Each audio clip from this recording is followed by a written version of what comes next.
ఉపన్యాసాలు ఇస్తాం కానీ దశాబ్దాలుగా మార్పు లేదు. దయచేసి సాగునీటి తాగునీటి ప్రాజెక్టులు పూర్తి చేయండి, పరిశ్రమలు పెట్టండి, స్కూల్స్ కాలేజు హాస్టల్ని ఏర్పాటు చేయాల్సిందిగా మిమ్మల్ని వేడుకుంటున్నాను అధ్యక్ష. సరే, ఎంతవరకు సంబంధం ఉందో మంత్రి గారు సమాధానం.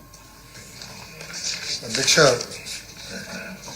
ఇది దయచేసి గౌరవ సభ్యులు అందరూ ఫాలో అవ్వాల్సిన ఇష్యూ. అధ్యక్ష, పార్థసారథి గారు మంచి ప్రశ్న వేశారు అధ్యక్ష.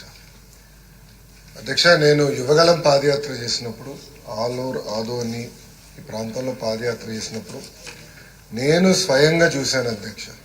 వలసలుగా ఉద్యోగాలు ఉపాధి కోసం కుటుంబాలు వెళ్తాం అధ్యక్ష. నేను ఇప్పుడు బాగా గుర్తారు అధ్యక్ష. బొల్లెరో ఆపి నేను చూస్తే కింద ఆడవాళ్ళు ఉన్నారు, పైన ఒక చెక్కేసి దానిపైన మగవాళ్ళు కూర్చున్నారు. అంటే ఎండకి ఆడవాళ్ళు ఇబ్బంది పడతారు. నేను లెక్క పెట్టినంత వరకు 200 బండ్లు ఒకే రోజు నేను నడుస్తూ వెళ్తుంటే ఒక రోజు 200 బండ్లు నన్ను దాటుకుని వెళ్ళాయి అధ్యక్ష. అధ్యక్ష, నాకు ఇప్పుడు బాగా గుర్తు, అక్కడ నేను హామీ ఇచ్చాను లిఫ్ట్ ఇరిగేషన్ ప్రాజెక్ట్ కానీ అది నేను కేబినెట్ మీటింగ్లో కూడా చర్చించాము. అది తప్పనిసరిగా చేసి సాగునీరు కర్నూలు పార్లమెంట్ కి అందజేసే బాధ్యత ఎన్డీఏ ప్రభుత్వం తీసుకుంటుంది.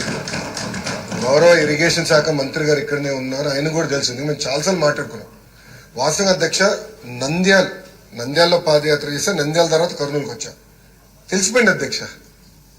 ఈ పార్లమెంట్ నుంచి ఆ పార్లమెంట్కి వచ్చా నాకు అర్థమైపోయింది. స్టాక్ డిఫరెన్స్ ఉంది రెండింటి మధ్యన. సో నేను స్వయంగా చూశాను. ఇది చాలా సీరియస్ ఇష్యూ, దాన్ని ఎలాంటి సందేహం లేదు. ముందరగా మీరు అన్నట్టు సాగునీరు తాగునీరు అందజేయాలనేది మేము లక్ష్యంగా తీసుకున్నాం. గౌరవ ఉప ముఖ్యమంత్రి గారు పవన్ అన్న కూడా నేను 2-3 సార్లు ఇష్యూ చెప్తాం కూడా జరిగింది. అది ఫస్ట్ ఇష్యూ. రెండోది, ఇప్పుడు పార్థసారథి గారు అన్నారు, గ్రాస్ ఎన్రోల్మెంట్ రేషియో కానివ్వండి, లిటరసీ రేట్ కానివ్వండి, డ్రాప్ అవుట్ కూడా చూస్తే అన్నిట్లో కర్నూలు జిల్లా కర్నూలు పార్లమెంట్ వెనుకబడి ఉంది. అది వాస్తవం, దాంట్లో ఎలాంటి సందేహం లేదు. అందుకే మీరు ఈసారి చూస్తే డిఎస్సిలో రిక్రూట్మెంట్లో పెద్ద ఎత్తున కర్నూలుకే ఉపాధ్యాయులు రాబోతున్నారు అధ్యక్ష. చాలా సీరియస్ గా తీసుకుంటున్నాను నేను. అది ఫస్ట్. రెండోది, అపార్ ఐడి అని కేంద్ర ప్రభుత్వం ఇప్పుడు స్లోగా మ్యాండేట్ చేస్తున్నారు. అంటే పిల్లలకి జీవితాంతం ఒక ఐడి వచ్చేస్తుంది, ఆధార్కి ఇంటిగ్రేట్ చేసి ఒక ఐడి వస్తుంది. సో కేజీ నుంచి పీజీ వరకు అదే ఐడి వాళ్ళతో ట్రావెల్ అవుతుంది. సో ఇప్పుడు మేము మాట్లాడుకున్నది ఏంటంటే అపార్ ఐడి ద్వారా మేము ట్రాక్ చేద్దాం.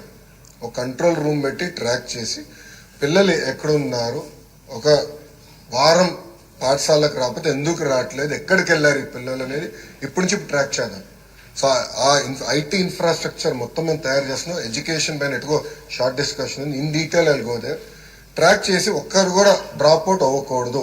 ఇక్కడ 2 విషయాలు. ఒకటి, మీరు అన్నట్టు హాస్టల్ చాలా లిబరల్ గా వాడేసాం. మీరు ప్రశ్న అడిగారో లిబరల్ గా చెప్పాం. మీరు అన్నట్టు బ్రేక్ఫాస్ట్ లంచ్ డిన్నర్ ఇక్కడ హాస్టల్ వసతులు లేవు, అది వాస్తవం, అందరు తెలిసిన విషయం.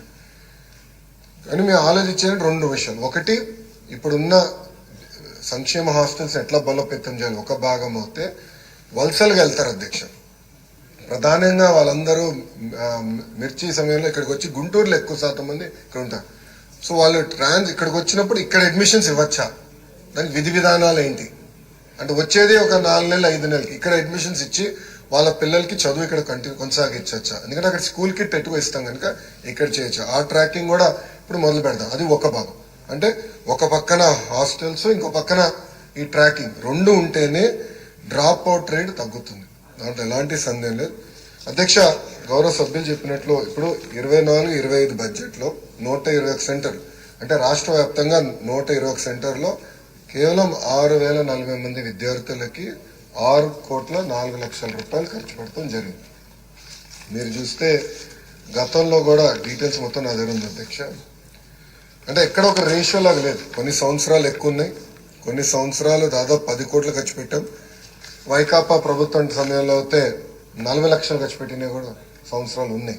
అంటే ఇది ఒక ప్రణాళికబద్ధంగా చేయలేదు, ఏదో నిధులు ఉన్నాయి చెయ్యాలి ఒక టిక్ బాక్స్ గా చూసాం తప్ప పిల్లలకి మెరుగైన విద్య అందించాలి, వాళ్ళ తల్లిదండ్రులకి విద్య లేక వాళ్ళు ఎట్లయితే వలసలుగా వెళ్లాల్సి వస్తుందో అలాంటి పరిస్థితి పిల్లలకి రాకూడదు అనే ఆలోచనతో అయితే గతంలో పనిచేయలేదు. ఇది చాలా సీరియస్ గా తీసుకుంటున్నాము, అండ్ మీకు ఎలాంటి డౌట్ వద్దు. అసెంబ్లీ సెషన్ అయిన తర్వాత కూడా గౌరవ సభ్యులందరితో కూర్చుంటాను, ఆ పార్లమెంట్ సంబంధించిన సభ్యులతో. We will discuss threadbare. ఒక పక్కన సంక్షేమ హాస్టల్స్ ని ఎట్లా బలోపేతం చేయాలి, ప్యారలల్ గా ఏదైతే నేను చెప్పాను వలసలు జరగకుండా చూసుకుంటాం. ఒకటైతే అక్కడ కూడా మెరుగైన విద్య ఎట్లా అందించాలి, ఒకవేళ వేరే జిల్లాలకు వెళ్ళినప్పుడు అక్కడ ప్రభుత్వ పాఠశాలలో విసులుబాట కూడా కల్పించే విధంగా చేసే బాధ్యత మన ఇండియా ప్రభుత్వం తీసుకుంటుంది. అంతేకాకుండా అధ్యక్ష, గ్రాస్ ఎన్రోల్మెంట్ రేషియో కానీ, దాని స్టూడెంట్ టీచర్ రేషియో కానీ, అన్నిట్లో మన పార్లమెంట్ అంటే కర్నూలు పార్లమెంట్ వెనుకబడి ఉంది అంటే అలాంటి డౌట్ లేదు. వచ్చే 3 సంవత్సరాలు అందరూ అక్కడున్న శాసనసభ్యులు అందరం కలిసికట్టుగా పనిచేద్దాం. Let us work together. అక్కడున్న సిఎస్ఆర్ ఫండ్స్ ఉన్నాయండి, సర్వశిక్ష అభియాన్ ఫండ్స్ ఉన్నాయండి, లేదంటే ఎడ్యుకేషన్ డిపార్ట్మెంట్స్ ఫండ్స్ ఉన్నాయండి. 3 కన్వర్జెన్స్ చేసి పెద్ద ఎత్తున ఫోకస్ చేయాల్సిన అవసరం ఉంది. అంటే ఎలాంటి డౌట్ లేదు, చేద్దాం. కలిసికట్టుగా చేసి 3 సంవత్సరాలు మార్పు తీసుకొచ్చే బాధ్యత మనందరం తీసుకుందామని సభాముఖంగా గౌరవ సభ్యులు తెలుపుకుంటూ, మన ప్రభుత్వం ఈ ఇష్యూని చాలా సీరియస్ గా తీసుకుంటుంది. ఆల్రెడీ ఆర్టికల్స్ కూడా, ఎందుకంటే ఇది ఆల్రెడీ మాకు ఒక ట్రాకింగ్ సిస్టమ్ పెట్టుకున్న ఆర్టికల్స్ కూడా వచ్చినాయి. ఏ పేపర్లో వచ్చినా కూడా మేము చాలా సీరియస్ గా తీసుకుంటున్నాం. అంటే బ్లూ మీడియాలో వచ్చినా కూడా, బ్లూ మీడియాలో వచ్చిన ఆర్టికల్ కి వెయిట్ ఉందా లేదా రివ్యూ చేసిన తర్వాత నిర్ణయం తీసుకుంటున్నాం. ప్రతిదీ చాలా సీరియస్ గా తీసుకుంటాం. మీకు డౌట్ వద్దండి ఈ విషయంలో. మేము రాబోయే 2-3 నెలల్లో మార్పు అనేది మీరు గమనిస్తారు. ఇంకేమైనా ఫీడ్బ్యాక్ ఉంటే కూడా గౌరవ సభ్యులు తప్పనిసరిగా మాకు ఇవ్వండి. కలిసికట్టుగా ఇది సీరియస్ గా తీసుకుందని గౌరవ సభ్యులు తెలుసుకుంటూ నేను సెలవు తీసుకుంటాను.